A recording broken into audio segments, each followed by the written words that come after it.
Thank you very much, Mr. Ishikawa and the participants of the forum. The purpose of construction of the energy bridge Sakhalin, Japan, is the efficient use of the energy resources of Sakhalin and the energy security of Japan.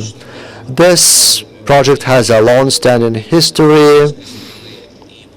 As early as in the 1990s, together with different Russian and Japanese companies, a feasibility study of this project was made, and 4,000 megawatts were supposed to be built at that time.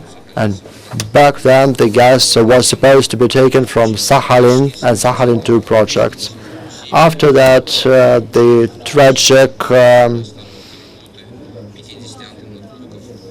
incidents at Fukushima happened, after which the nuclear blocks were paralyzed, and this resulted in the growth of prices. And in this context, we renewed our negotiations on this project, and based on our previous work and the feasibility study of the early 2000s, we reconfigured this project and decided to do 800 of coal generation with supplies from Sakhalin and Hokkaido in the volume of about 20 billion kilowatt hours per year, with the 85% efficiency index. In 2013 till 2015, we carried out some preliminary work on the feasibility study. We talked to our Japanese partners, to the suppliers, to the Ministry of Energy of Japan, and we made a conclusion that this project should be implemented in 2 stages. Stage 1, the construction of a coal plant with the capacity of 1,050 megawatts, and the construction of a power line, including a submarine power line, connecting Hokkaido and Sakhalin.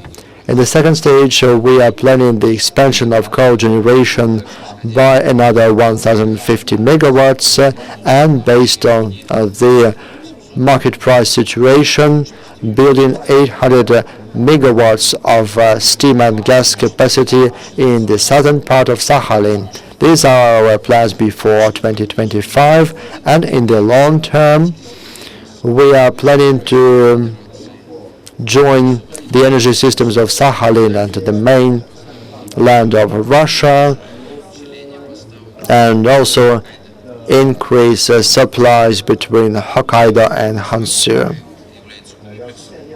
This project is a comprehensive one. We expect to have a lot of industry partners. As for coal supplies, brown coal can be provided for the next 100 or 150 years at the least. Power plants can be built by both Russian and Japanese contractors with the use of both Russian and Japanese equipment. We were planning to sell the power with vertically integrated companies of Japan working in this or that region, or with major electric power consumers. This market is focused in the central part of Honshu. This is the Tokyo and Osaka region, and the index of power reservation is about 7% in Tokyo, which is not sufficient, and which limits the increase in energy consumption in these regions.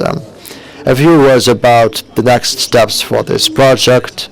First of all, in terms of legislation, the imports of electricity to Japan is prohibited, so we need to start this work at the level of intergovernmental commissions to amend these regulations.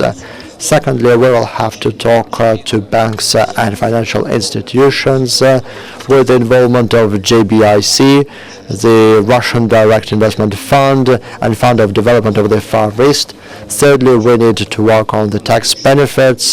This is about the profit tax and the property tax. And fourth, given the range of our cooperation with our Japanese partners, we need to finish our pre-feasibility study and move on to the next stages and configure the financial and technological models of this project. And I hope that we will be there soon. Thank you.